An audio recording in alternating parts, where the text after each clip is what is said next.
Hello, everyone, again. Thank you for being here and for participating in our knowledge transfer session, where we will discuss today documenting, saving, and protecting the stories and the histories of heritage under the concept of heritage interpretation.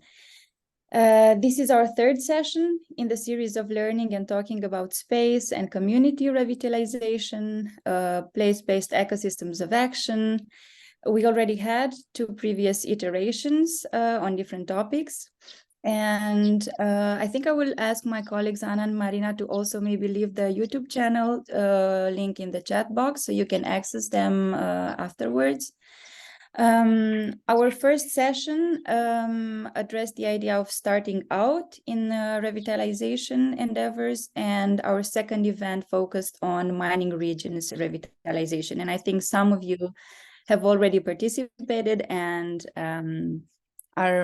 you're still here, so I'm glad. I will just briefly introduce our team from MKBT, Make Better. I'm Maria. My colleagues Anna and Marina are also here. Please raise your hands. And we are a multidisciplinary team made out of urbanists, economists, civil engineers, strategists, communication specialists, and other ists. We do local development and regeneration since 2014. With a steady presence in Făgăraș and Reșița, both of them rather small cities with what we call shrinking cities with facing the population and unemployment, where we worked on housing, mostly on informal settlements, strategies for urban regeneration, and use of abandoned or latent spaces for the needs of the community. If you're interested in our work or don't know us yet, please visit our website. Moving on to our guests today, I would like to say thank you for being here to Valia, Diana, and Juliana. This is a very interesting mix of guests coming from various backgrounds, as you will see. I will introduce every guest according to the agenda. There will be a short presentation from each guest. So please write down your questions or keep them in mind, because we will encourage you after the presentations to have a discussion together. Moving on to Valia, as she is our first speaker today. Valia is a freelance interpreter and the trainer coordinator at Interpret Europe. She co-creates visitor experiences and loves considering how stories can be used in heritage interpretation. These are all her words. Her vision is to transform cultural and natural heritage into a dynamic source of learning, community identity, and sustainable development. Valia, you have the floor, and I would just like to mention that if anyone here has any issues with the language or any questions, please write in the chat box or to us personally, and we will help out. Valia, thank you, Maria, so much. Thank you very much, and thank you for the invitation. It's really great being with you guys. I should briefly mention that I have a Romanian grandmother, but I have never met her, so I feel more connected to you. I'll quickly share my screen. I need some. I need you to allow me to share my screen. Can you do that? I'm not allowed to share my screen now. Yes, sorry, one second. Okay. I will try to talk not very quickly, but if at some point someone doesn't understand, please feel free to interrupt me and ask so I repeat. Okay? You should be able now, yes? Yes. So I hope you can see my full screen now. Okay, great. So in general, when we are talking about heritage interpretation, we have in mind someone presenting the heritage phenomena. However, I decided to start with this particular photo because I believe heritage interpretation has more value when it is co-created, and mostly co-created with the local people. And this is what you see here happening. It is a gathering of local people in a Greek island of Kythera discussing how to present this particular area of the island. So when we are talking about heritage interpretation, it can be a process that is complicated, multi-layered. It is definitely time-consuming, and yet, if done correctly, it can also be really magnificent. In Interpret Europe, the Interpret Europe is an international network of professional interpreters. We usually use this interpretive triangle. You see on the top of the triangle is the image, the symbols of what we call heritage phenomena. So whatever it is, whatever elements of natural or cultural heritage that we want to present to the people. On the right are what we call the participants, which could be visitors, but could also be the local community. And we chose to talk of them as participants because we want to involve them in the process of heritage interpretation. And on the left, it is the interpreter. It could be a person, like a guide, but it could also be some non-personal media, like a panel or a leaflet or whatever. However, I want you to notice what happens in the middle. You see, there is this circle of arrows, which shows that actually everything interacts with each other. The interpreter interacts obviously with the participants, but also with the phenomena. And all this is what gives the meaning in the end, what helps participants understand what is the meaning that these phenomena have for them. And we say that this is the only way to connect people and make them care about the heritage phenomena. In Interpret Europe, we have also developed what we call the 4 qualities of heritage interpretation. Very simply, the first one is about turning phenomena into experiences. And I want you all to imagine you are standing in the middle of a forest or in the middle of a church, and you close your eyes. And yet you have a sense of the place, right? It has a smell, you can hear the sounds, and all this creates an experience. I could talk about the forest or about the church in a classroom or via internet, and I can tell you all the facts, but it still wouldn't be the same. First-hand experience is very, very important to heritage interpretation, and this is why we always put it on the top of our list of our quality criteria. The second one talks about resonance and participation. What does it mean? When I present something, when I interpret something, I try to use the words, the examples, the stories that will resonate with the person listening, okay, with what they already know, what they have experienced in their own lives. And I invite them to share their stories as well. So I go beyond storytelling to what we can say is story sharing. We do all that because we want to offer paths to different meaning, and actually to different meanings, because I think you can all agree that heritage phenomena do not always have the same meaning for all of us. What I feel for a Greek island may not be the same thing that the local people feel for that same island, or what you might feel if you ever visit one. So all these different meanings are allowed.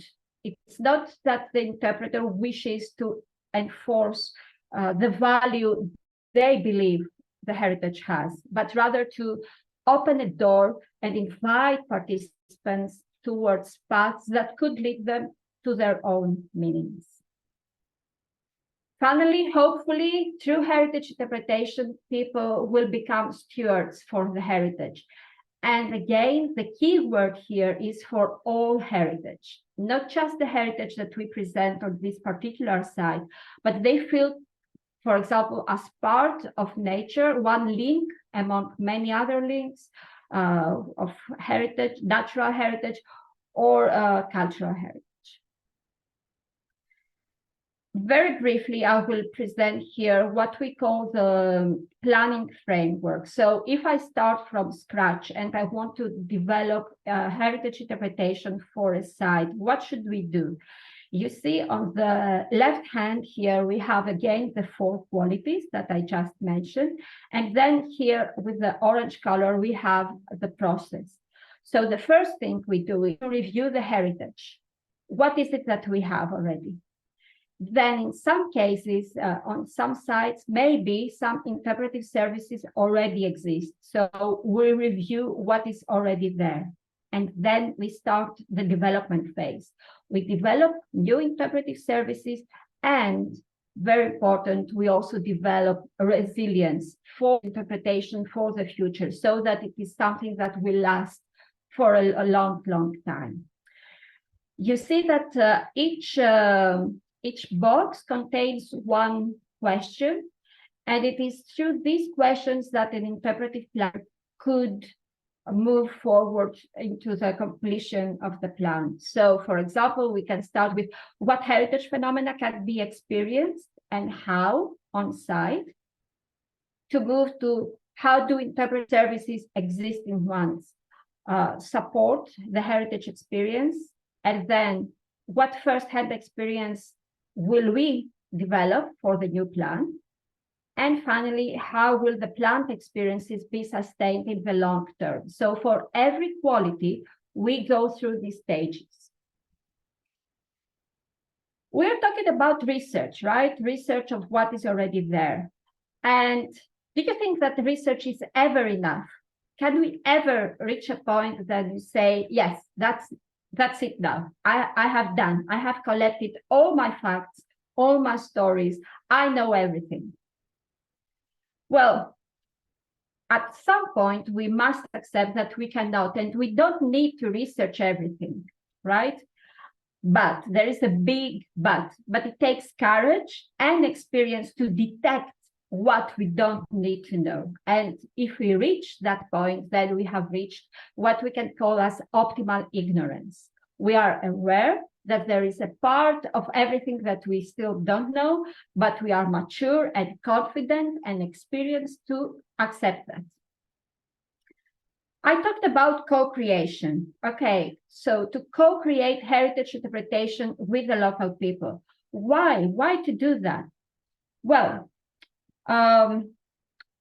when we link people, when we co-create the heritage interpretation with the local community, the first thing that we can achieve is to link people within the community, to bring people together, to ask for their stories, to discuss with them what is the meaning that this heritage phenomena have for them.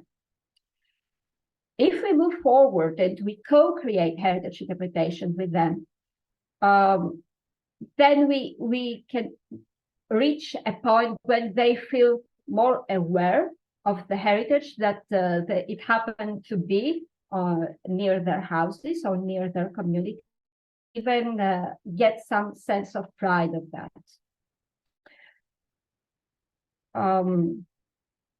Co-creation can start from the beginning, when we collect their stories, their views, their perspectives, their ideas, but we can move forward and we can even invite them to be the guides, or actually the developers in every sense of the way of the heritage interpretation. And it is through this process that they can realize their role as part and stewards of the site.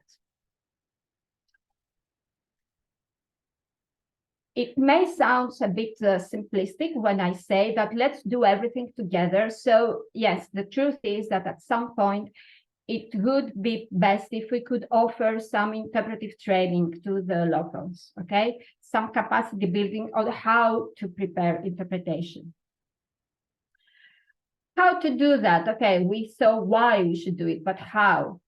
We should start as early as possible. I think that everyone who has been working or has worked with local communities understands the difference between working with them or working on our own and then go back to the community to inform them about the work we have done.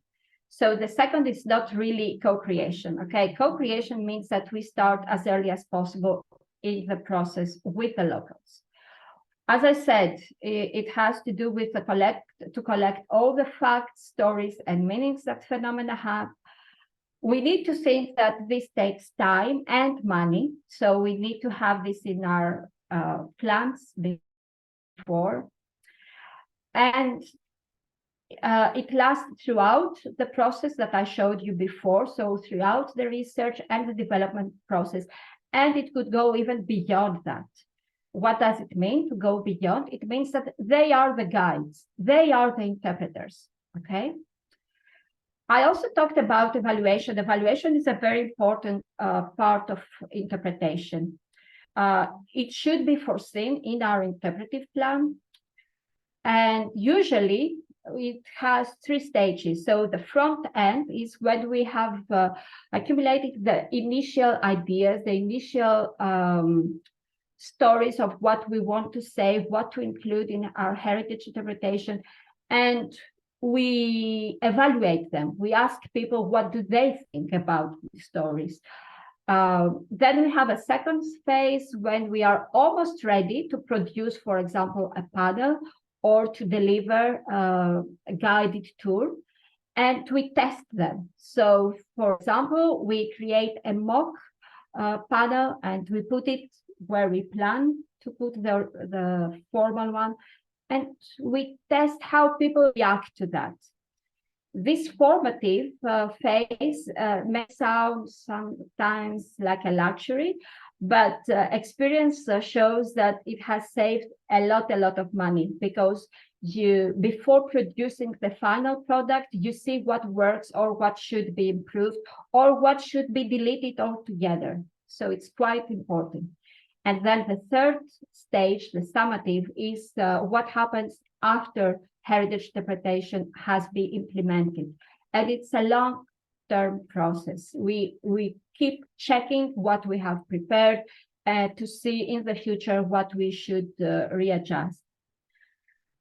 Probably you have heard of the term citizen science. Is when we ask people to monitor whatever. It could be the number of birds in our backyard, or it could be the trains that pass by the rails. Okay, in this case, we monitor the experience and we collect this data. It's very easy and cheap way and very informative way of taking some evaluation data.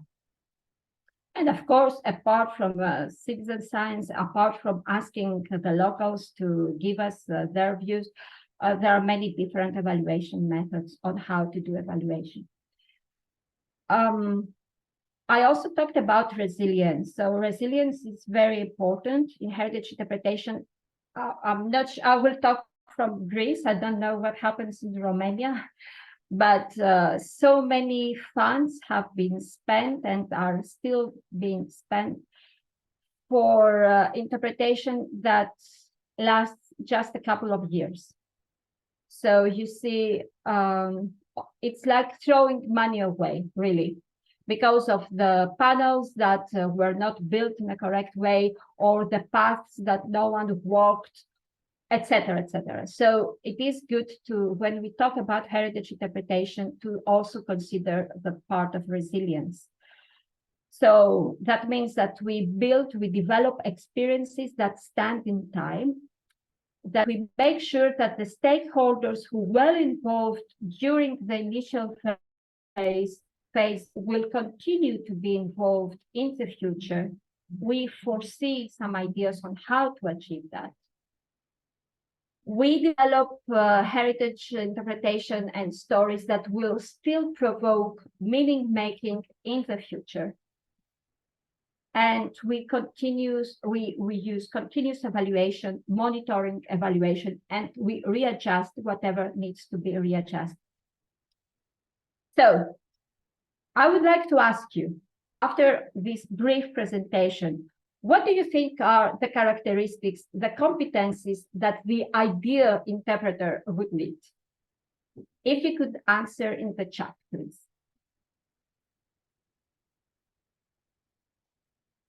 So what do you think the ideal interpreter should be like?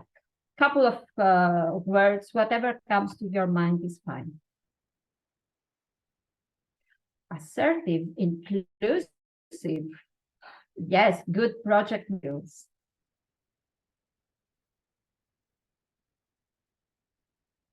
Listening skills. Absolutely, I agree.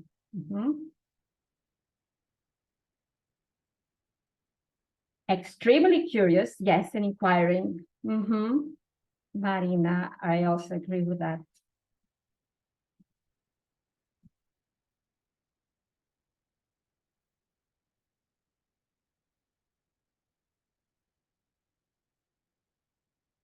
Okay.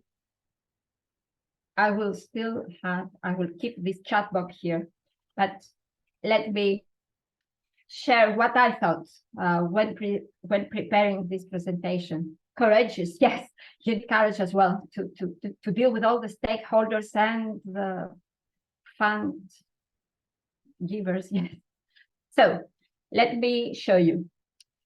I thought of these ones: listening skills, like you said, planning skills, which is a huge chapter on its own.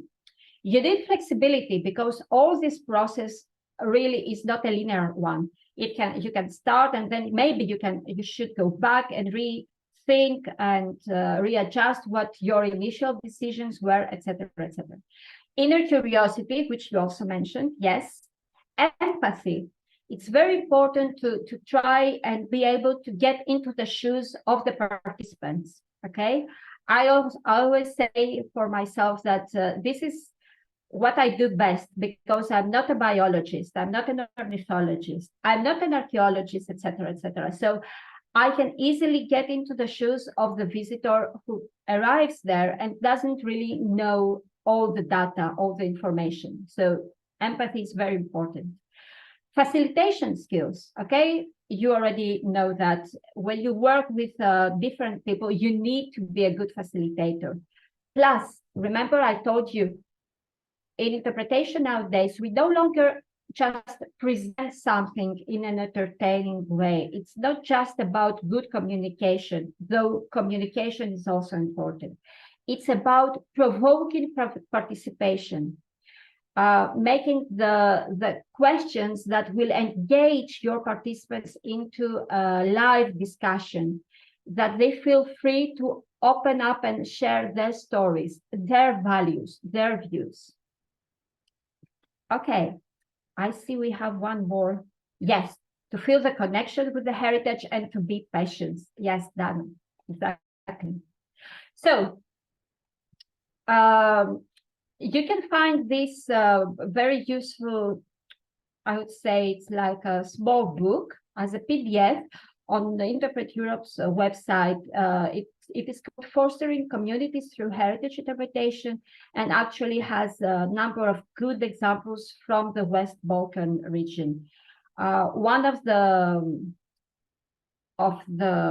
results that was presented in this booklet was that heritage interpretation can create synergy for all stakeholder organizations in the field, and that it could also strengthen communities because it raises awareness for the significance of heritage for their own identity and for feeling connection with other cultures. So it's not just feeling proud about what we have, but also realizing how what we have is connected with the cultural and natural heritage of other communities. That was all for me. I hope we will be able to discuss afterwards, and thank you very much for listening.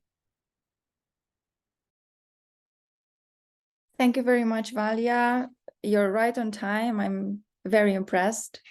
I think you have given us a lot of food for thought, and I think it's striking to me how fluid this process of interpretation is and how much back and forth there is, and still this interpretation needs to be durable. So I guess there's a huge challenge there between always reconsidering things and planning a very sustainable thing. Thank you again. We will transition now to Diana. Diana, she's there. I think the best intro for Diana would be she is in love with Shona, a small village on the banks of the Alt River. And being in love with Shona, of course, she found something to keep her there. She is now making a photo archive of the village together with an art gallery also based in the village. And she's the coordinator of this project, which also just received the prize for mobilizing immaterial heritage. At the same time, she's the founder of Albastru, which means blue. No, yes, which is blue in English, a visual storytelling platform that maps blue houses with a history. And since 2020, she leads summer camps in Shona, where volunteers from all over the place come and do restoration projects in the village. So Diana, please take us on your journey. Thank you very much for inviting me today to be with you. It's a pleasure, and it's something different than I'm working on these days. So I'm really happy to share some ideas and thoughts with you. You spoke about love, and we are really now in the heart of the village. So let me show you a little bit my love lesson that we started this summer, but in fact we started this lesson really 3 years ago. Is a blue house, and this is how it looks like.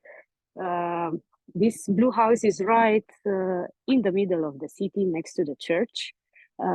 Is a ruin. It used to be a house, but it collapsed.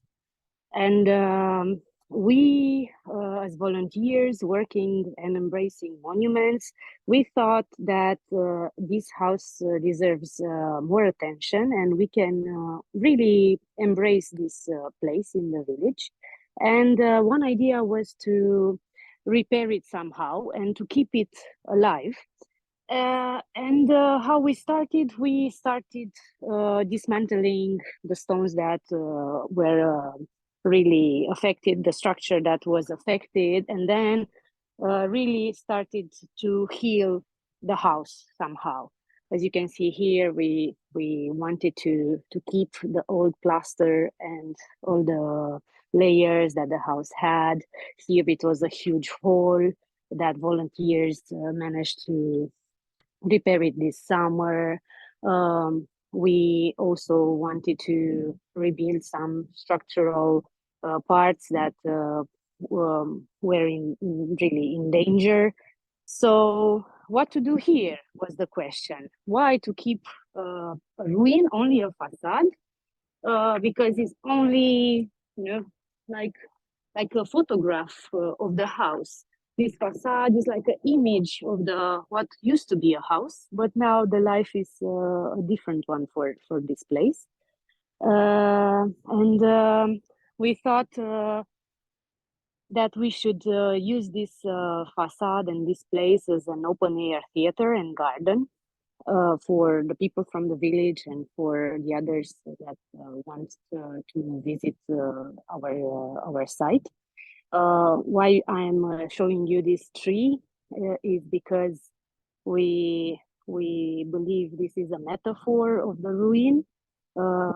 We decided to keep it, not to cut it down, and to maintain also this window like it is now, just to show the people that there is life inside the ruin and in continuing transformation. And we as volunteers have the power and ability to transform a place. When I'm speaking about we, I'm speaking about the volunteers of Monumentum Association. Part of us, we are also volunteers for the ambulance of the monuments. Together with the architect Eugene Vaida and restorer Stefan Vaida, we wanted to start here a community exercise because it's really in the middle of the village. And if you are building a public space, you need to build it together with the community, and everyone should put here a stone or to leave a mark. So we started 3 years ago to clean the site, to discuss a little bit on the ideas that we can bring here. And now this year we started chopping oak trees by hand using traditional tools to rebuild the barn. We also started to protect more and more the facade. And probably during this year and the next year, we will manage to transform the entire place. We have a lot of question marks if this is good for the village, if a theater is the best idea for this place. But what is definitely how to say definitely a good idea is that this place should be saved and protected. What we can do inside, it's a matter of brainstorming, of discovering the meanings in the village, or really bringing people and start developing some strategies. But we first wanted to save the facade and the ruin. And this can be a template for, and also an inspiration for other villages and for other NGOs. We wanted to show that a facade is not only a facade, it's a memory of a place, and it deserves to stay like that. It can stay like that in a safe environment. If you are really interested in keeping it alive in your village. Really is a common responsibility to lose or to keep an old image in the village, like an old house or a piece of old architecture, vernacular architecture. Is the same as we started to preserve the photos, the old photos that we are now putting together in an archive. Is the same also with the architecture. If you preserve the image of the village, standing one, or you preserve some printed images, really the value is very, very big. The value of this initiative, and we really want to encourage all the communities to start their own archive, either their project archive or the community, the village archive, and also to have a strategy regarding protecting and restoring the heritage sites. Diana, Diana, could I ask you something? Yeah. Because I'm very curious, because when we also talked about working with the community, and you also mentioned it now, that there's always a run, like you're always running against time, because these buildings are collapsing and the community is fragmented. And I would like to ask you, like, what do you do first? Do you talk to the people first? Do you go on saving the heritage? And I know that you have a very good relationship with the community, and I wanted to ask you, how do you involve the community in your projects, and how is your experience with doing both things at the same time, saving heritage and involving the people? If you could tell us more about that. Yes, first of all, I must say that I'm not alone in this process. I'm a lucky person because we are here together with the local association and with some active members that are living in the village, and they paid attention to what we said. And before us coming here was Stefan Kâlțea Foundation, together with the painter Stefan Kâlțea and his son Matei Kâlțea, who started, I think, 15 years ago to really involve step by step in the community. And we are also here close to Făgăraș city. And in Făgăraș, we have Ștefan Cibian with the community there, and also Țara Făgărașului Foundation in Făgăraș, which are NGOs that are close to the village, and they started also to work from time to time here. So people are really connected somehow. But I just wanted to tell to people that they live in a beautiful place. This was the beginning of my story. I started to tell them Shona is a beautiful place, but Shona needs to keep and to discover more what is valuable here, to learn more about the village, because sometimes I know more than the local people know about this village. So this is not this is a failure somehow, right? Because you are coming here and you expect you expect to meet local people who are very involved in the village and who know everything.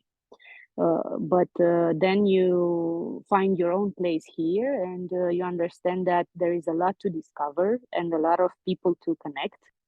So we started to tell them stories about themselves, as I found them out. And that was a very good way of starting an initiative together. Then we started to look at places or things that really need some care. And we discussed that we cannot do this alone. We need to be together to work hard, because there are many places in the village and many subjects that can be tackled together. So I think this was also a time that allowed us to do this after the pandemic, after 2020 and all the period of lockdown. Many young people started to be more active and they wanted to volunteer more. Shona was always popular in our summer school, for our summer schools. So we had luck. And then we wanted to, we wanted to make people pay attention that the time is running out, and it's a real story, because we have, I think, 15 people that are over 75, the age of 75. So it's really a time that we can recover some stories, but in 2-3 years, we won't have these old people anymore. It's like, biological ending somehow. And then we need to rebuild things. So now we are living in the years of recovering and finding out stories and researching. And then after 5 years, probably, we will start rebuilding from scratch things. But how to start rebuilding things if you didn't recover them first and you didn't understand them really in a profound way from those people who lived here, who spent their life here. So yeah, this was our approach somehow, to let people think that time is running out and we need to be together in this, and we need to start loving this place together, not separately. And we were lucky also because of the Ambulance for Monuments. This is a principle in the ambulance, that the community should be involved. At least 30% in every project, the community should be involved 30% in all what we are doing. So I just applied the same principle here. So yeah, first the local people involved in donating us construction materials, wood, tools, tiles, stones. They helped us with the tractor, moving things. And when you are working together, then a bond is also made. And then you can really approach that person with other sensitive subjects. If the people is watching you working hard and really taking care of their places, then you can have a discussion with them and say to them, please let us discover more what you have in your personal archive, show us pictures with the family, go deeper into the subject and approach more sensitive subjects. So yeah, and then on top of that, we had the popularity online that matter a lot because of the blue stories. So the blue color was also helping us. It was like a shield. And why we chose the blue color could you tell is us? Yeah. Yeah, could you tell us why you chose blue and how it penetrated all the stories that you're trying to tell and your life basically? Yeah, I was interested in starting a personal storytelling project, and I wanted a bridge, a story, or a beginning of a story that can reach more people. And I wanted to tell stories about colors. Then I focused more on some specific colors. Then I discovered that while you are trying to speak about colors, you are speaking about social or social history and personal history, in fact.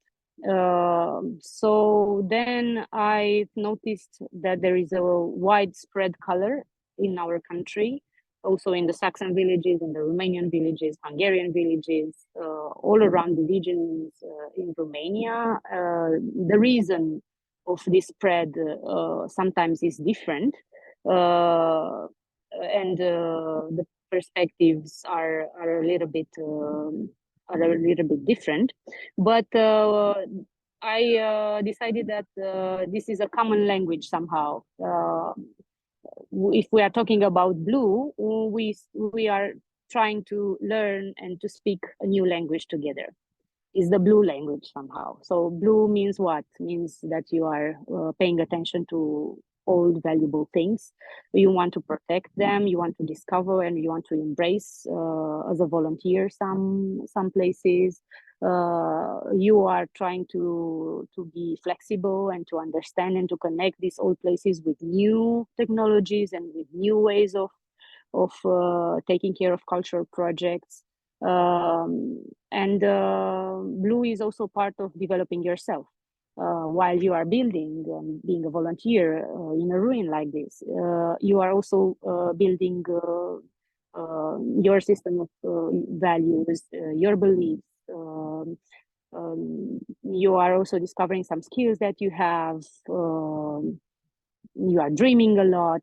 So that was our idea, to really build a language, a common language together. And a site like this is also a communication lesson, mostly, because if you are not listening enough, if you are not able to ask for things directly, you won't be able to be a good volunteer on a site like this. So I don't have an architectural background. I have more a communication background, but I see that a construction site is, I think, 70% based on communication, not really on hard work. Hard work comes after. But if you are not a good communicator, then you will work harder physically. So for me, it's very important to look at these workshops and summer schools as a huge lesson of communication. Diana, thank you very much. I think the time is up. We need Thank to. you very much. Thank you very much. I think it's beautiful that you are there and you took us on this live tour over there, because it really says so much about you and the entire work you're doing there. So thank you very much.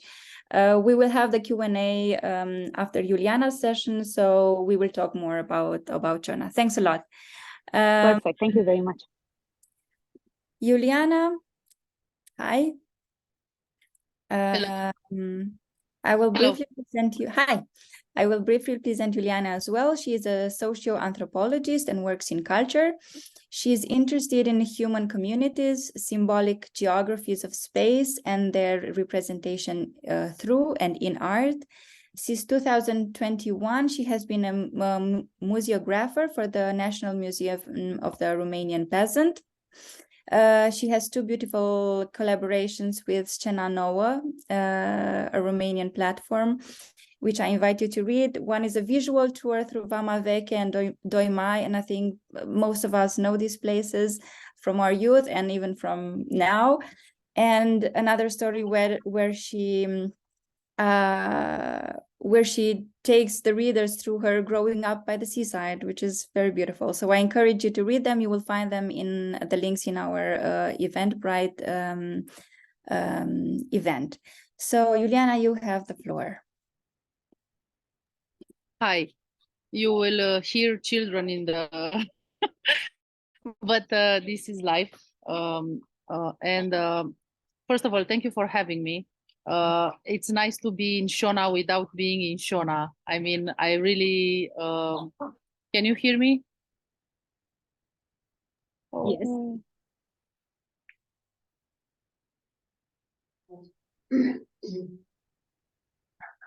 The image got a bit stuck, but we can hear you well. Not really. At least so far.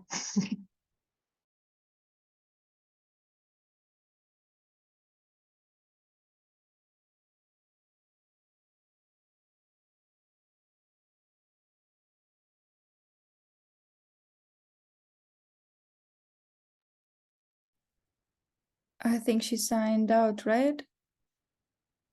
Okay. I think she's trying to reconnect. Okay, we can give her a couple of seconds.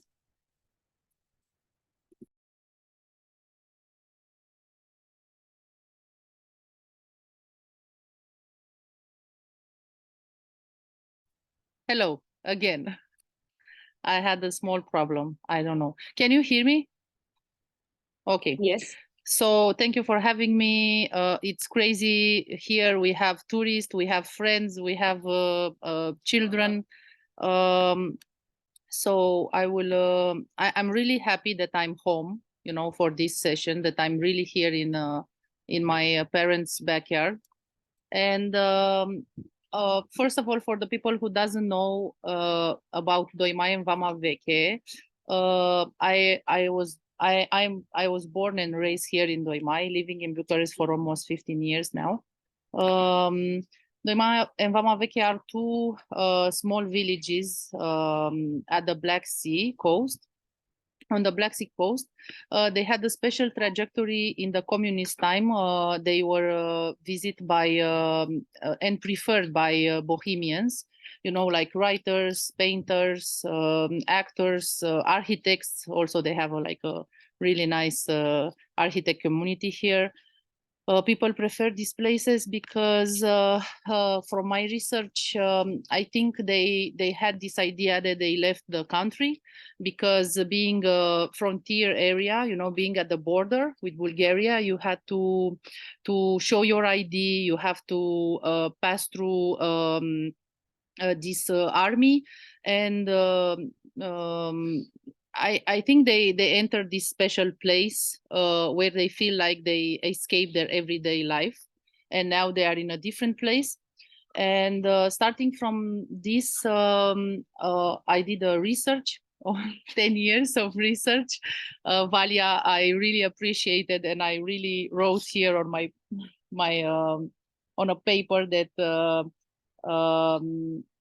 the one that you said about the accept that you finish your research. I think I'm in that point in my life where I accepted that it's done. My research is done. Now I have to do something with it. I already did.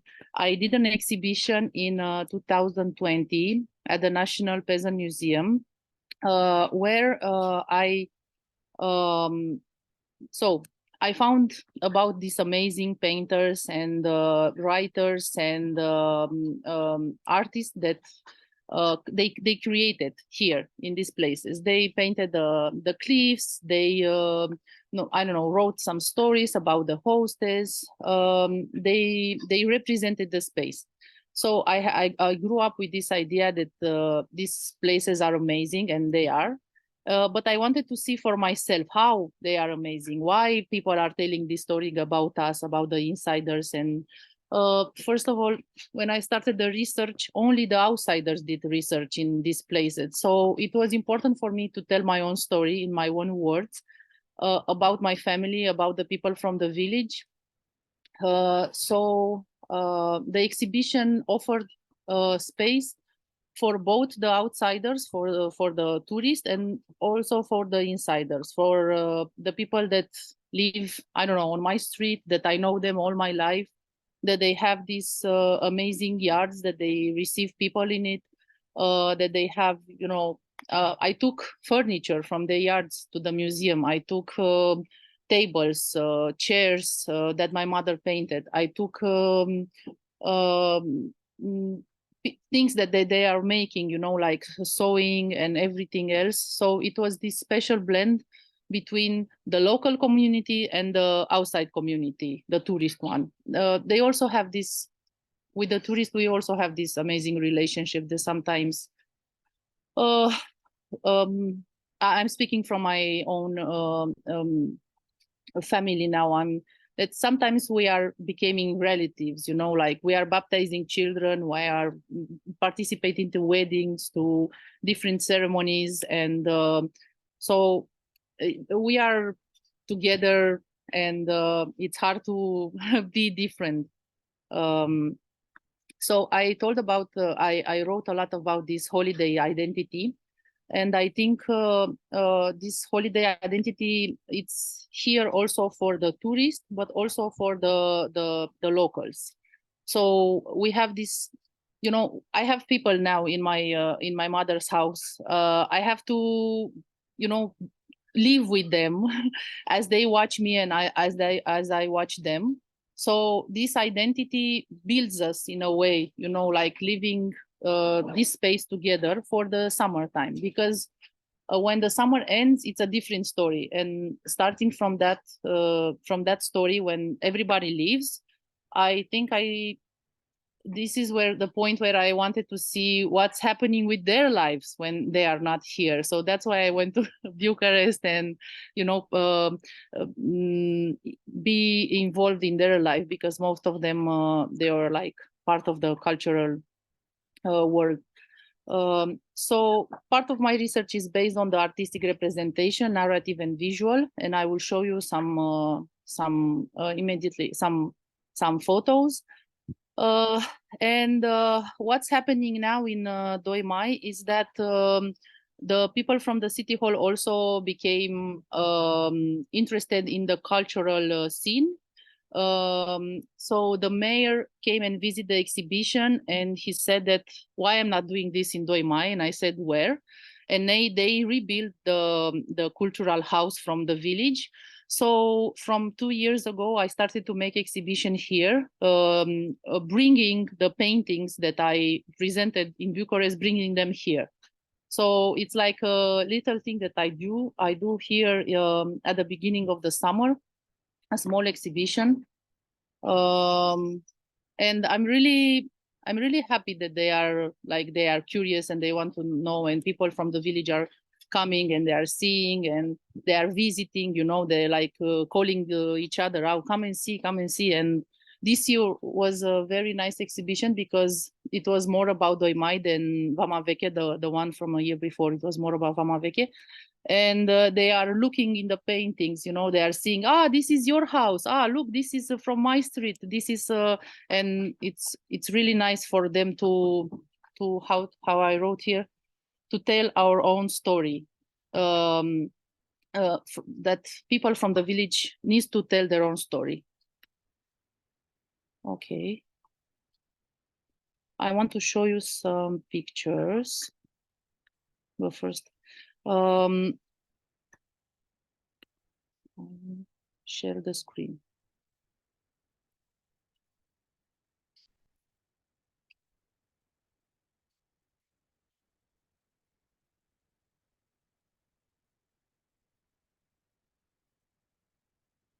You can see the screen now? No, not yet. Anna, did you give her permission? Okay.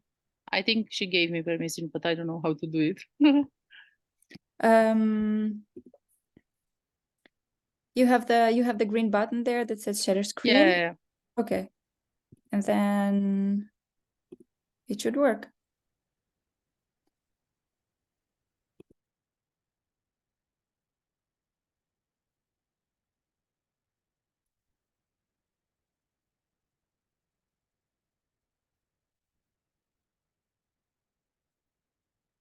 No, I have some settings, so I will send you the PPT after.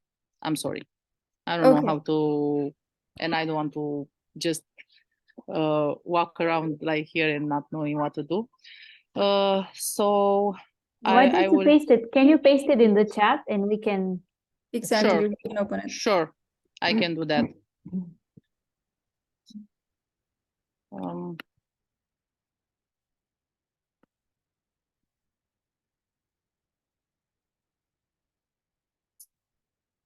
I think that's it.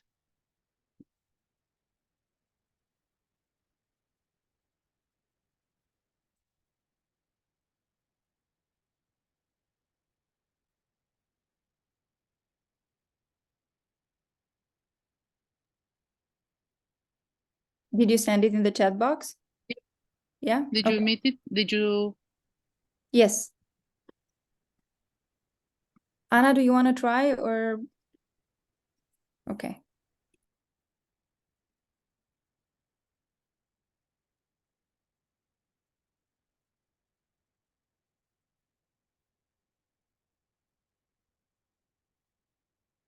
Okay, I will tell you more. So you sent me some questions that I was trying to be more to answer them. So I mean the point that I need to tell my story from my own perspective. I think it's important to have the insider perspective, especially in these touristic areas that people can really and easily can appropriate them. You know, I have tourists that they say that this place is their second home. Also, I wrote about this second homes idea and everything, because I think people can, it's easy for them. Some of them, they live their whole summer vacation here. You know, I met yesterday with a girl that I know for my whole life, and she was just reminding her that she walk that street, you know, all her life, you know, being pregnant, being pushing a stroller, being a mother, being a grandmother now, and everything. So people, they have this story. So this is some images from the exhibition. As you can see, I brought these plates from my mother's house, but they were they were taken from this restaurant that she used to work. Here we have some paintings from Geta Brătescu and some photographs that were made by Viorel Simionescu. Also, in the right, you will see sewing made by my grandmother, and on the left hand, you will see these two pigeons, white pigeons made by this Maria, a lady. She was my neighbor. She died after the exhibition was made, and I was really happy that I could take the works. You can take here we have some paintings that the made by friend that I met in the camping. Roxana said that also was the wife of the exhibition designer architect of the exhibition, Alex Axinte. And down you will see some Lipovans praying objects, these small pillows people are putting on their head as they are praying. And these objects were made by this very old lady, Miss Naum, and her granddaughter. She kept them because they were made by her grandmother and she didn't want to throw it away. And some of them, they are really old. And they allowed me to bring this object in the exhibition, so everybody can be represented and to make room for everybody. You can move to the next one. This is also from Maria Gelbere. So she says, my husband, I didn't see him drunk. I'm not sorry that I was married to him. Alex Axinte, who's an architect, had this amazing idea that we should, as we talk about the exhibition, Alex was thinking that we should make fences, like to represent the village, and to have this idea that you can walk through fences, you can go inside the yard and you can go outside the yard. And we also have this things that are made from metal, that you can grow wine on them, not wine, but grapes, and you can put shadows, you can make shadows in the yard. And it's something that is very common here, this shade. Here we have a photograph project made by Alexandru Maftei. He reproduced his father's photos, his father's images that he took almost 25 years after. He used to come with his family in Doimai with his mother, father, and brother. His father died young, but he in 2000 he found his negatives, and he kept in touch with all the people that he used to know since he was little, and he made the picture again. So that was the exhibition. Here is Silvia Radu. She's an artist, and here are Ion Pacea and Ion Mușceleanu in Vama Veche. They had this summer camp, but something that they were doing them for themselves. It wasn't an institution that was doing these summer camps. They were just them meeting in this small village at the border, and they were painting thing. This is the paints from Silvia Radu. Some of them, some of the clips. I also brought for exhibition here in Doimai. It was the first one. I was very excited and nervous in the same time. And here we have Ion Pacea and Catargi. This one from Catargi, I put it here because I really like it, because it doesn't have the sea in it. It's just the village, and it's called Doimai Street, and there are just small houses and this gray that I can still see on some of the streets. And we have this photo project that Alexandru Maftei did, and these images with Viorel Simionescu, that he is also a photographer that used to come here, and he has this amazing relationship with his host. They were like good friends, baptizing the children and everything, like this relationship that turned into a family relationship in a way.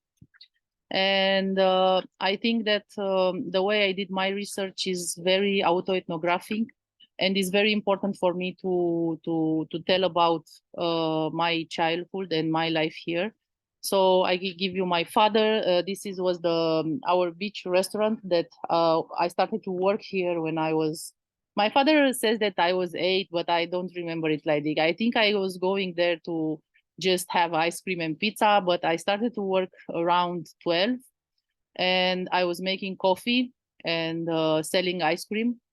I was eating it more than selling it, but that's another story. And my family had this restaurant near the beach, so I was there all day because it was very interesting. There were a lot of people were coming, and they were nice, and they allow me to ask questions. So in a way, I started to make research before I make research in a very organized way. And then I made it in an organized way, and I I started to identify myself with this place. Sometimes I'm just thinking that I would like to make research in other places, and I'm starting to do research in other places, and it's very nice. But I still have this emotional connection with this place, and I think that emotional connections are very important.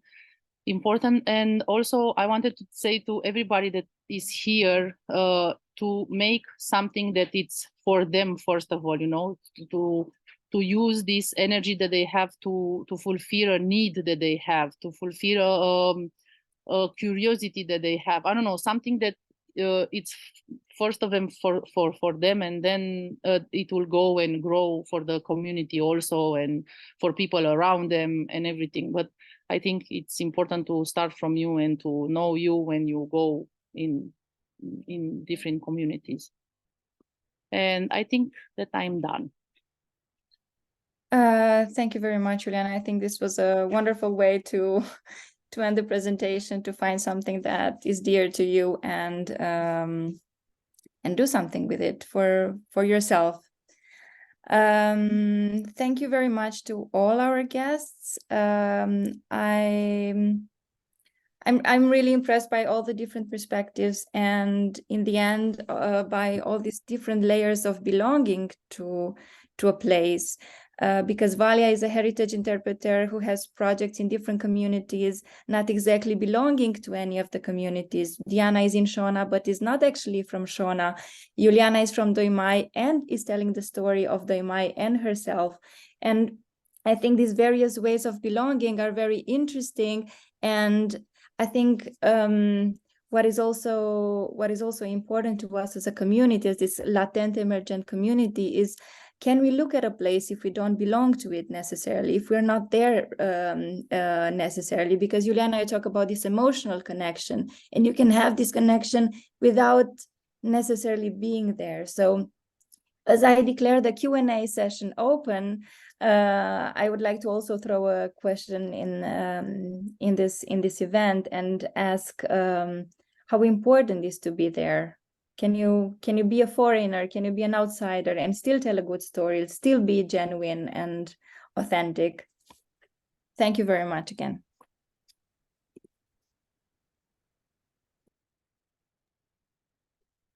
Okay. Yeah. Go ahead. Yes, please.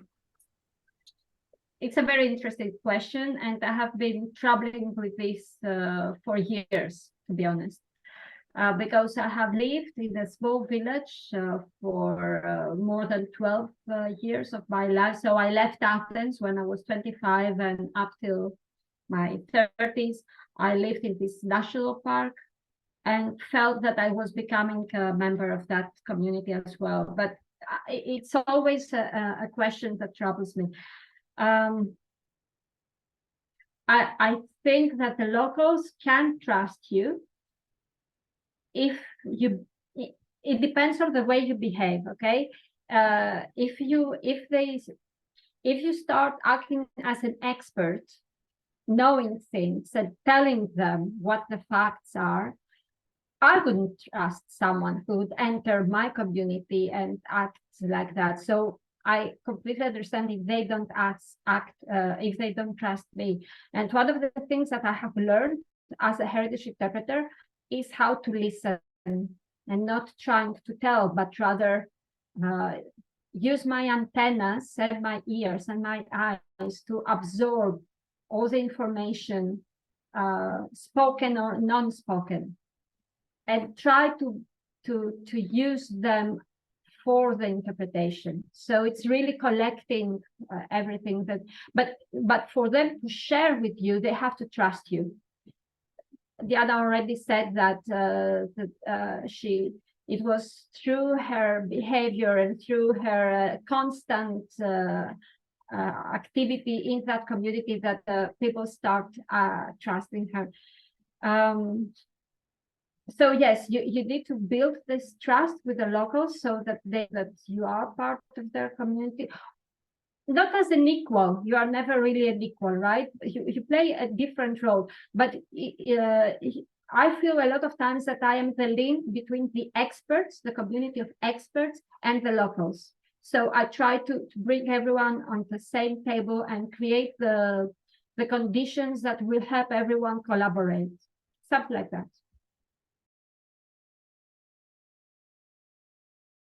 Have to unmute my phone. So something that I really forgot to say is that the cultural mediation is important because sometimes the outsider can give the insiders a false impression of superiority, exactly what Valia said. And you don't want that, because also I can come now in the village with this false impression of superiority. You know, I live in Bucharest, blah blah, and I work in the museum. But this cultural mediation is very important, you know, to put everyone on the same table and discuss with them, see what they are wanting, because we had this in Doimaia and Vama Veche. This already happened, you know, mostly in Vama Veche. This already happened, you know, the outsider coming to the village and saying, coming to villagers and saying, you have no idea how to build, you are very stupid, you only think about money. But they only came here 3 months a year, and they are not living here, you know, the rest of the 9 months when it's cold, it's windy, and it's you need some of the things that you are building, you know. So I think I'm in the middle now. I'm not really an outsider and I'm not really an insider anymore. So I think that cultural mediation is the thing for me. It's that small gap where I can fit and I can do the work that I want to do. Maybe it's the best of the both worlds. You have you might need a bit of detachment to see the community from the outside and find other ways of connecting and communicating. Thank you.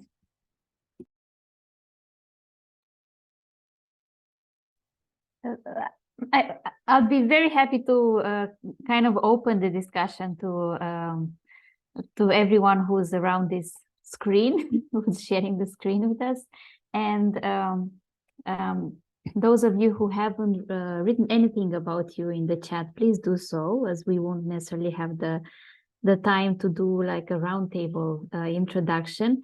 But I'd like to invite you to tell a bit of words about your struggles and your quests for the discovery of the heritage of the areas in which you work, and the challenges you are facing, and the aims you're touching. And so I chatted a bit with Narcisa, and in case you still have some minutes, maybe you can tell us a bit what you're doing in Valea Nișcovului. And then I see a lot of people here involved in eco-destinations and working in heritage revitalization initiatives. And I would really encourage you to have your say and your thoughts here around the table. Hello. Hi, my name is Narcisa. I came to Buzău County 6 years ago. I'm not from here, and I moved from Bucharest to this rural area. You're a local in the becoming, you know. Yes. So this is a small valley very close to the city, to Buzău city. The name is Nișcov Valley, or how we say in Romanian, Valea Nișcovului. This is a valley of around 25 kilometers with around 10 villages along the valley. So when I came and moved here, I discovered that this valley is a very rich and populated area with many facilities, but the people living here don't actually know it. They only live here. It's like a place where they sleep and spend their life, their afternoons inside their yard, inside their garden, but never actually leave their house and explore it. And this was very weird for me because the area is actually really, really beautiful. It's a place with a lot of nature. It's very wild, but with a very good street along the valley. Yeah. So when I came here, you should know about me that I've been working in marketing and in tourism for in the last 20 years. And I've traveled around the world, and I worked with many tourism authorities and ministries in order to promote their remote areas. So I learned from them how to do it. And when I came to Brazil, I had this dream that I can contribute and actually help to develop this area and to promote it and to give the local people this pride and this this sense and this feeling of pride of being there, and that I think we can attract some other people, some tourists, to come there and explore the area. Also, I wanted to explore the area with my family and with my kids, and there are no, hiking tracks, no information about it. What happened was that I met some neighbors, and that had the same dream like me. And we started collaborating, and we started an NGO. And what the first step we did was to document the area. So we're not locals. Yeah, we all came from Bucharest. And we started documenting the area. We talked to local people. We tried to find the stories, to explore it, to go in the forest, along the river, to talk to local craftsmen, or I don't know. We tried to explore the area like tourists. And we also started to get help, and we found a local photographer that lived in Italy and came as a volunteer with us. And last summer, we documented the area with a photograph. And right now we have a very, very beautiful archive of photos from the area and also stories that we wrote. And now we are working in building this website and a map and some information, some, cards on the streets in order to make the area more attractive to people. First of all, to local people, so people will get outside their house and explore it. And second of all, for tourists from our county and also from other counties that can come and visit. We organized some meetings with the guest houses and hotels from the area and the businesses that offer experiences like horse riding and I don't know what's the word in English, but I think there are many businesses in the area that were very open to collaborate with us, and they also offered monies and donations, so they really want to help. Also, we have some struggles because myself and my neighbors, of course, we're very busy and we have limited time to offer to develop this NGO. And we are still trying to get help in order to make this project a successful one. So it takes more time than we expected, but I think we are in a good way. What a lucky valley to have you, Narcisa, move in.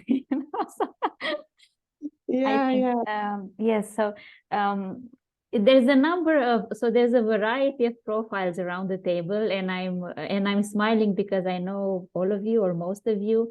Some areas are already stranded in tourists, like Doimai, for instance. Other areas are currently developing and may wish to attract tourism, but in a slow pace, ecotourism kind of profile. So this is like a Pădurea Craiului and Bihor area and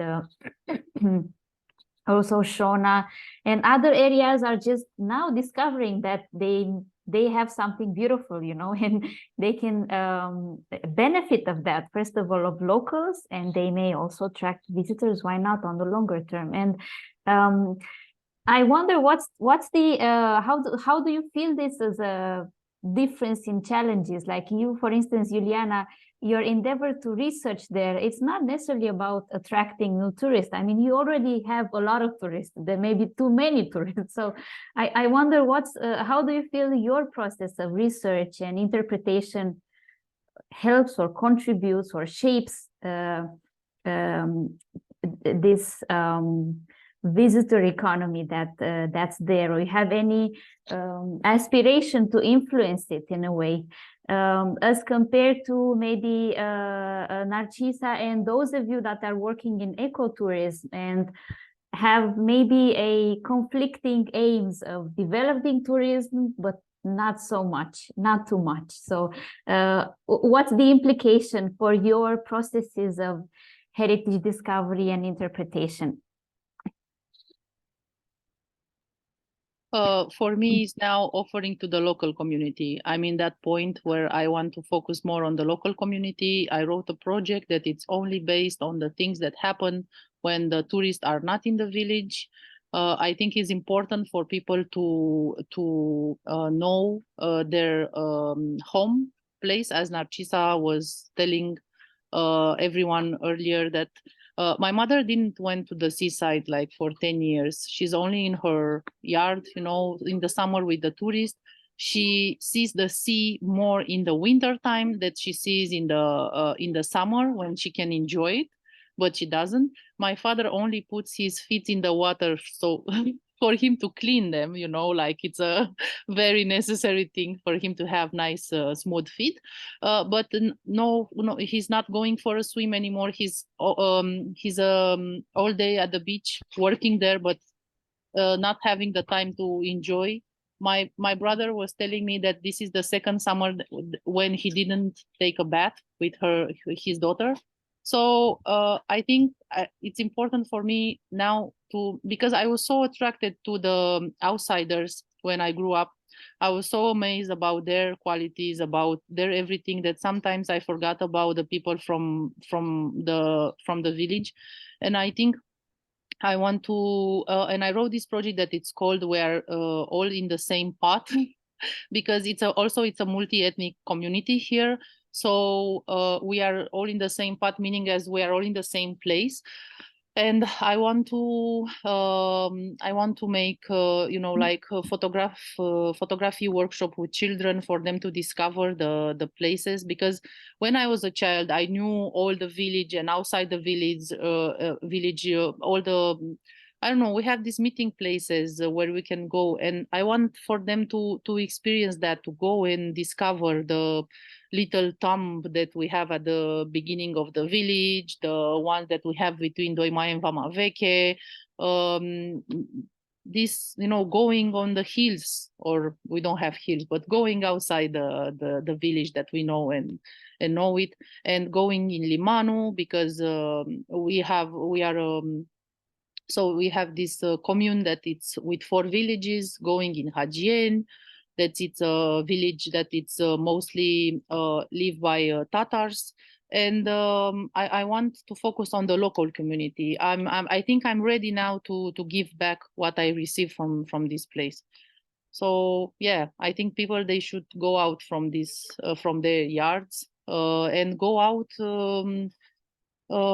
in the winter, when they think that their job is done, but I think it's not done. They work in the summer, they work a lot, you know, like receiving people, giving them, a place where they can enjoy themselves. But I think they should think about themselves also, and what they are building. And my main priority is mostly children, because yesterday they opened, the city hall is making these fairs and this book fair in Doimai, And yesterday I was just thinking, you know, I was there to give some books from the museum, and I was thinking that I grew up in a household that we didn't have much books. I think we received some books from friends of my father, a guy who we met in camping. So he was a tourist, his mother was from Constanța, and when she died, he gave us her library, and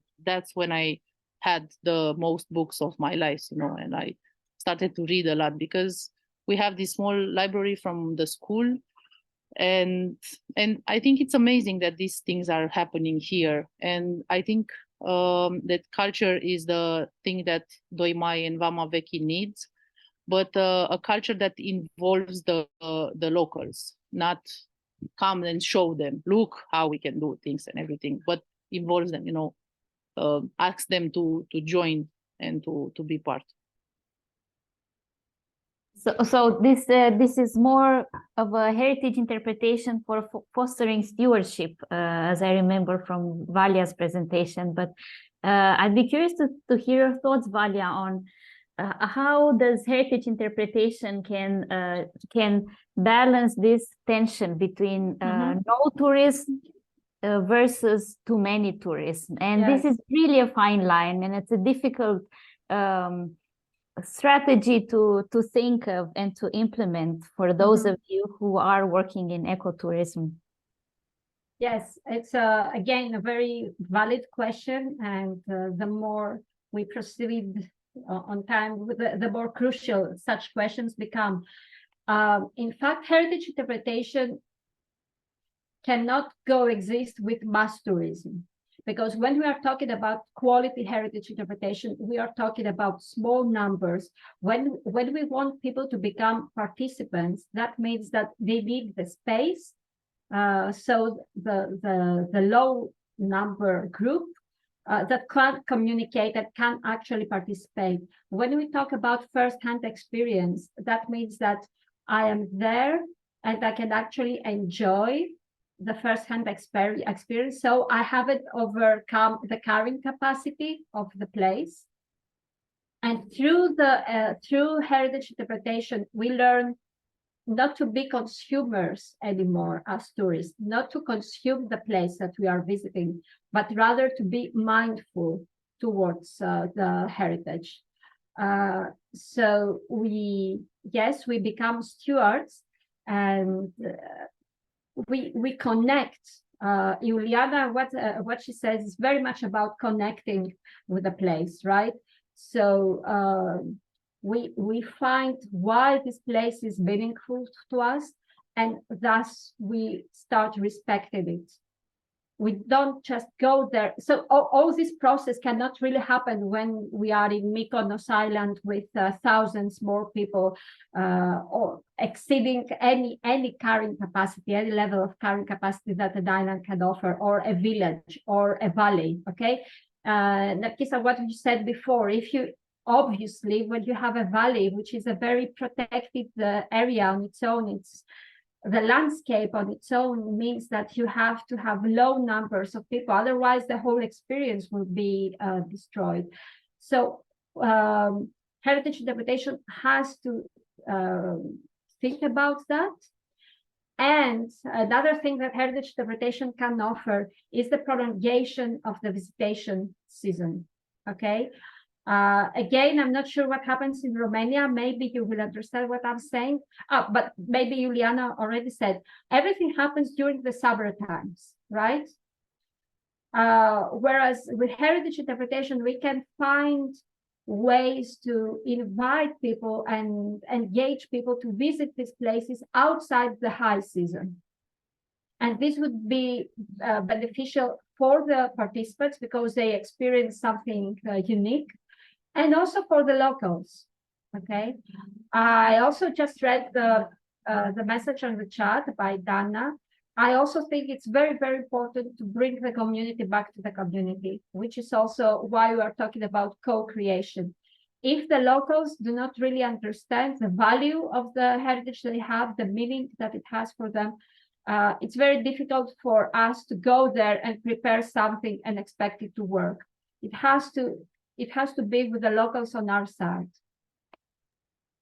I want to add something, maybe not a very popular opinion, but what I've noticed also on our valley, but also from my experience as a founding member of the Buzău Community Foundation, is that the profile of people who have initiative and who start projects like this are mostly people who are not local. I see it in our valley. The people who started helping us and started contributing are people who are not local, are from other valleys, other cities, other counties, other regions. Yeah. So they moved there and they saw the potential, or they have a business and they saw the need of developing. Yeah. Also, I'm very connected to local people, and I talk to them and I ask them, do you want to contribute? What do you think about it? Do you think this is necessary? Do you think this is valuable for you and for your life? And local people said, we first need jobs. We first need facilities. So the Maslow pyramid, you first need basic needs. Then you can be mindful about the nature and about heritage.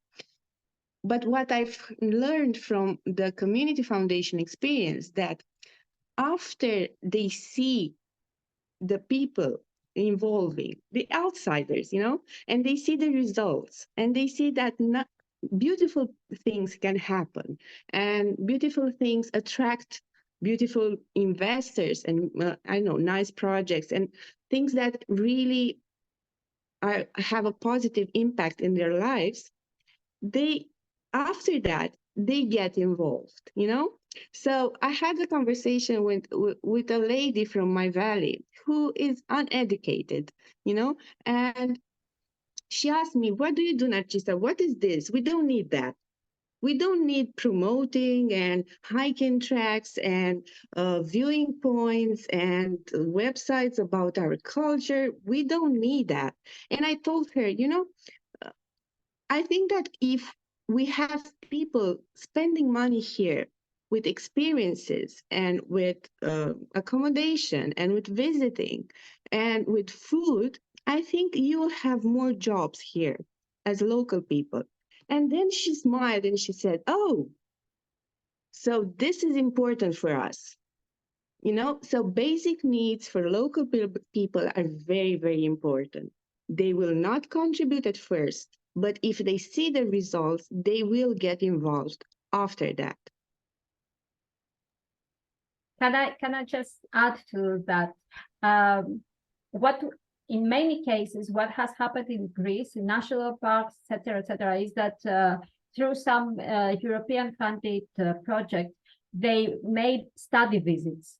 So instead of waiting this kind of ecotourism happening on that place, they just traveled. They picked some key people from the local community. So the people who are perhaps a bit younger, that you feel that they could develop such a vision. So you take them as a group and you visit some places where this process has already been developed with reasonable success. So they see that this happens in practice.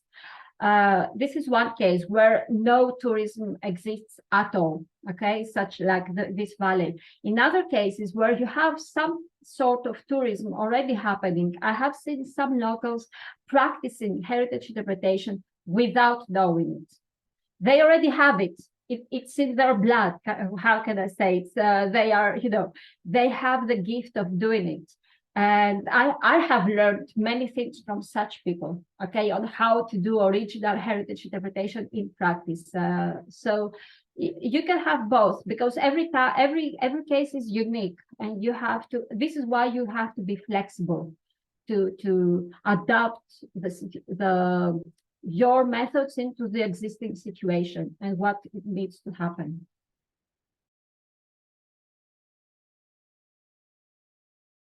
Mm-hmm. Is there any of you who wants to add any thoughts and comments from their own experience?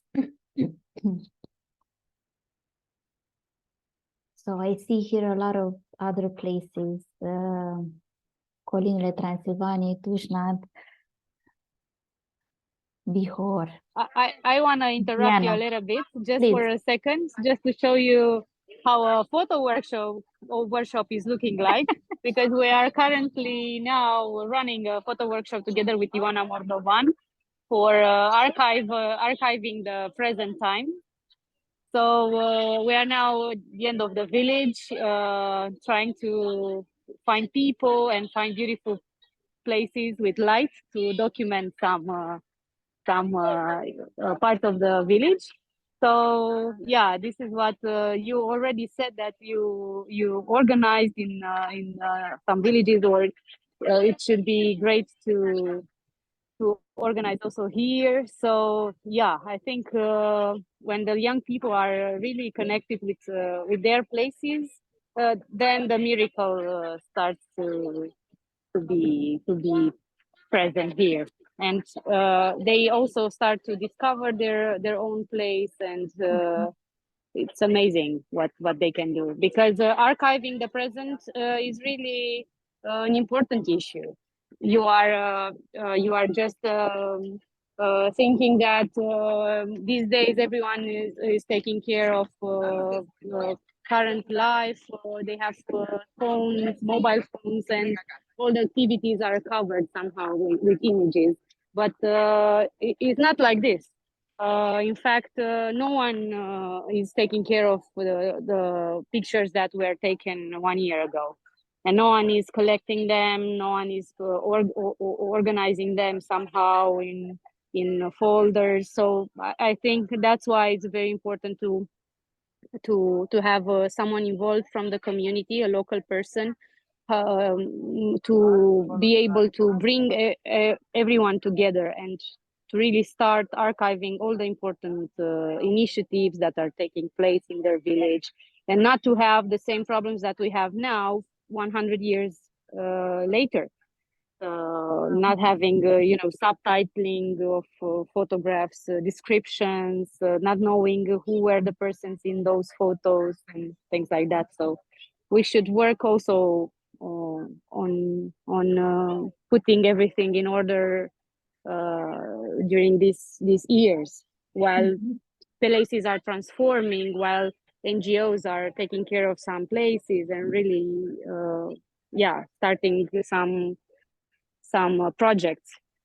I think that's very important. This is very inspiring, Diana, because we tend to think of interpretation of something that looks at the past and takes care of preserving the past, and you're doing photo archive of the present. And I think there's a paradox of new technologies helping us be more have more multimedia resources, but in fact it floods us with so much media created that it's so difficult to store in a way that makes sense.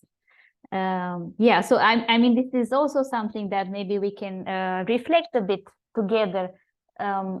How do we make this as an ongoing process, and we work on preserving the present and imagining the future, along with taking care of the past archives of the village. What are the kids photographing, Diana?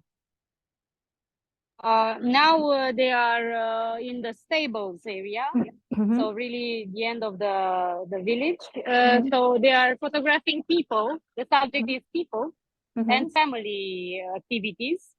So we started walking around the village and finding people in front of their courtyards or their houses, and then we are trying to enter their courtyards and really document daily activities. Okay. So this is our main focus today. Yesterday we were more focused on their families, and today outside a little bit outside of their personal stories. What's your plan, Diana, with this photograph? So how will they be? Yeah, they will be displayed in the village. Yeah, 3 meter length, and they are also on display some old photos from last year project. that are in the village now. We will change them with the ones that kids are taking today. So they will be displayed in the village, and yeah. Then we want to really to have a behavior like this, to start seasonally to document rural activities with them, and to upload them online in our online future archive that we're working on. And because now we are in a project called Shoner, who traveled to USA 100 years ago, and they used to go abroad to work and came back and rebuild the houses, bought land, and bought agricultural equipment to work that land. And we are now trying to trace their journey to USA, and also to help to involve children in these stories, because many families traveled to USA, and part of them left there and stayed there for a couple of years, and they need to understand what they are seeing here now in the village, because it's a result of their migration to USA. Many of the houses were rebuilt or made them bigger or repaired after they came back from USA. So what these children are photographing today is a result of their work 100 years ago. Mainly for if you are observing and analyzing the barns or the houses. Yeah. So this is why we are trying to connect the youngsters to the family activities first, and then to try to connect them with a more profound subject, the migration. So it's a step-by-step mission. And we are lucky enough to have Ioana Moldovan, a great photographer, working with children and youth. To go also in the conflict zones and rural also projects. She developed many rural projects, so it's an important approach to have someone who is sensitive and this kind of stories. Thank you, Diana. This is really nice that you're there in the middle of in the middle of action. So we have one left quarter of an hour, so 15 minutes, and because this knowledge transfer session is part of our broader project that looks at the potential of latent assets, latent spaces, and how these could revitalizing latent assets, spaces. This can be built heritage or villages or broader areas, and how can this contribute to ecotourism? I'd like to invite you to reflect a bit on what is it that maybe you'd like to learn, or challenges that you're facing, and maybe we can design together exchange experiences and learning experience that could help you tackle these challenges and help you maybe advance your aims for ecotourism development in your region. So I'd leave this last 10 minutes for final reflections and maybe some homeworks or food for thought or learning hopes that we can embed in our next sessions and next years of programs in this sense.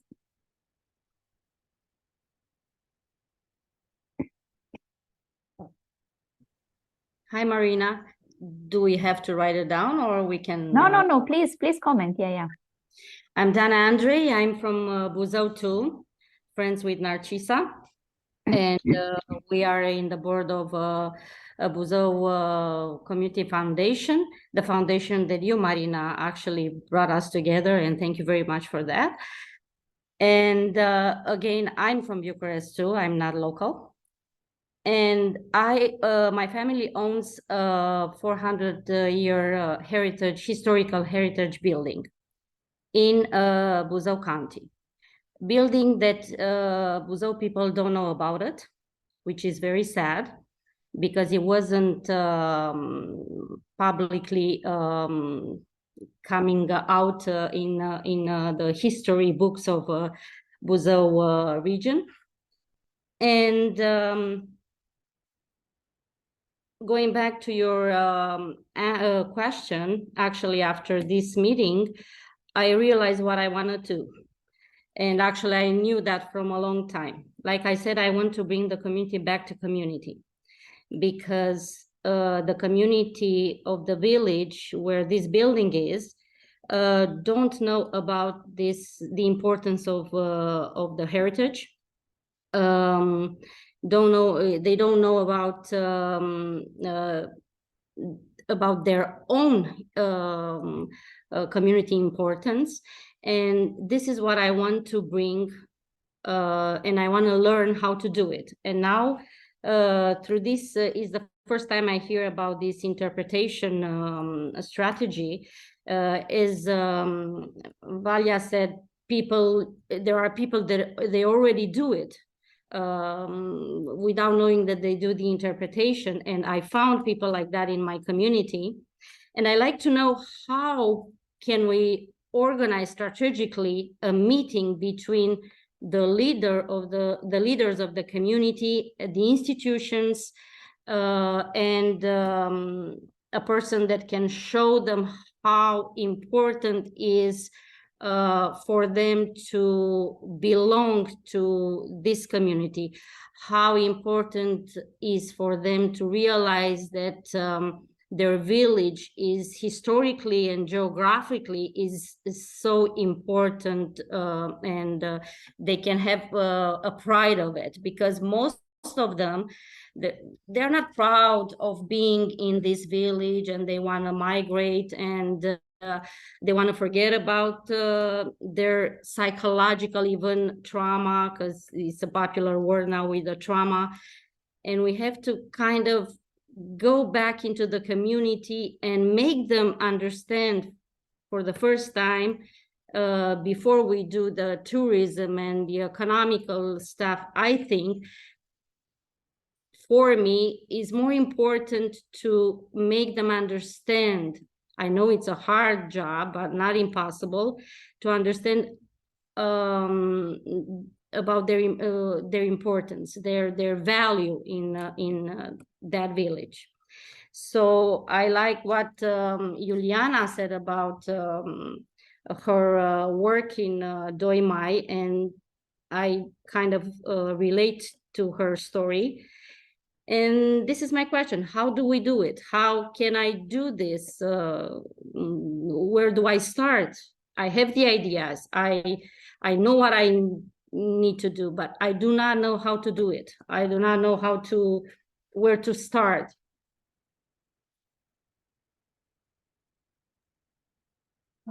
In my opinion, you need to detect the key people who will support, the key locals who could maybe support the people who would understand first. I do. Okay, and depending on their role within the community, because it's very difficult if this person is the mayor, or if it's just one of the residents, if it's a senior citizen, or if yeah. So depending on all that, you can build the strategy. It takes time. Okay.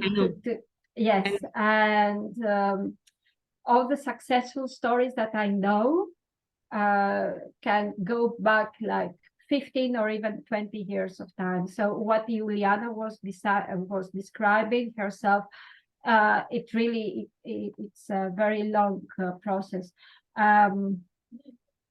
It is different. In some cases, you start with the residents, and you, depending also on the connection you feel with them and or their profile, are they mostly young or are they mostly senior? So have the young ones already migrated? This makes things more difficult, obviously. But what you see as they have no pride of their area, perhaps they have a different sense of pride, that different connection that you see, because probably you know the historical value of the area, or even the, I don't know, the biological, the biodiversity around. So you may know the facts, the scientific facts, but they are, in most cases, people are proud in some, and they are connected with their homeland, even if they don't know about the, you know, the scientific value of what lies around them. So if you start with that and letting them express, or letting them reminisce, you know, remember their childhood, or all the things that they have lived in that area, I feel that you start building, fertilizing their connection, and perhaps also showing them how they feel about their area is pretty much how other people feel about their area. So there is a connection. Just because this was our old school where we all went to this school, this building has a value for us. And start building with these simple blocks before moving forward and saying, okay, this old school is also an architectural miracle that we should preserve. So they have a personal connection because it was where they lived. Maybe starting from these simple things. If the visionaries are part already, they have some important role in the institutions, or, you know, then you play on another level, because then you can maybe explain through examples, you can show how this area can be revived or can be developed with ecotourism, so that it will keep people not migrating, not leaving the space, the region.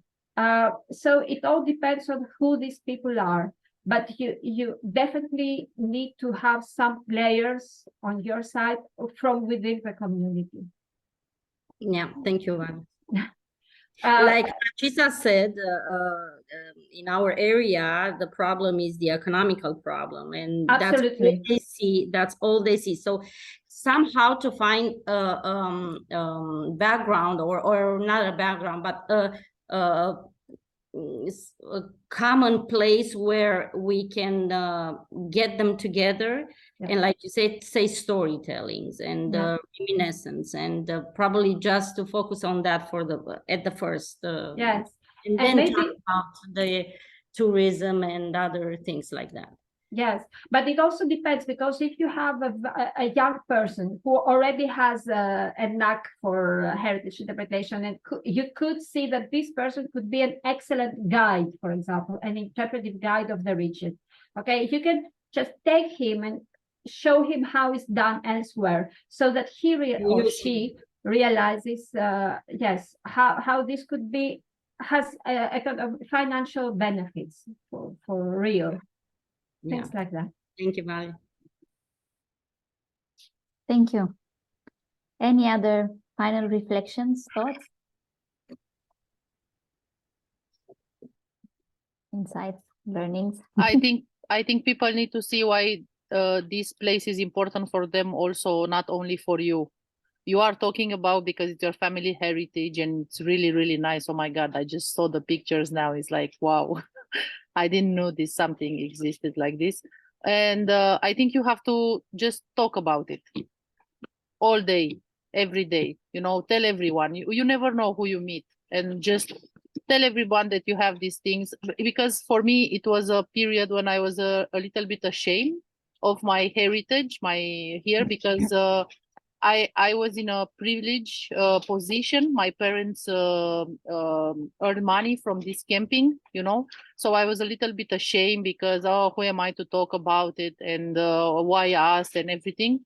But I think once you break this wall, you know, accept that this is your heritage, and it's important not only for you but also for people around you. Why is important? You know, like I have these answers. Why is this important for them? Ask them. Why do you think this is important for you? You know, not. Yeah, Juliana, we do have a kind of a sore situation here, because we have some problems with the old minister and kind of get us against the community. But that's what I want to build now. I want to build again a relationship with the community to show them that actually we want to help them. We want to introduce them into our story. It's not that we have this heritage building and we are the voyeurs, you know, that used to be, and that's it. No, but it's a very hard work because they are so untrusty, and I understand them. So that's why I like a strategy, like I'm telling you what I saw today gives me hopes from you, from Valia and Diana. So kind of I have to have a strategy and to bring them together and make them understand, first of all, that how important they are for the community, for themselves, and for the history, and then for what we want to do together. Mm-hmm. Yeah, thank you very much. Okay. Thank you also. So this will be maybe the last session of Latent Emergent for the summer. And we will be planning for new sessions beginning in autumn. Those of you who have not subscribed yet to the Latent Emergent community, please do so. And I'll kindly ask my colleagues to paste the link if you have it in close. Otherwise, we are really, really curious how you found this session and what other kinds of learning experiences you'd like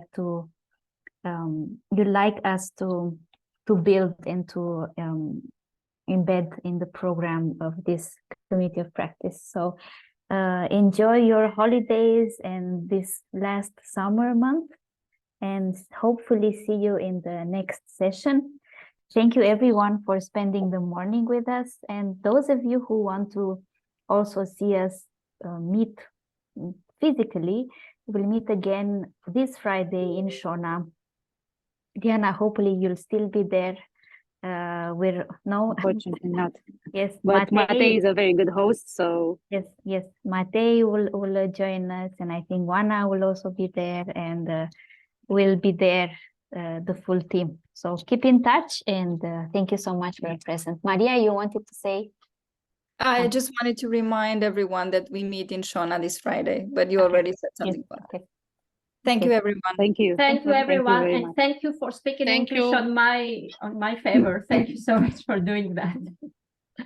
You're very welcome. Bye-bye. Bye. Bye.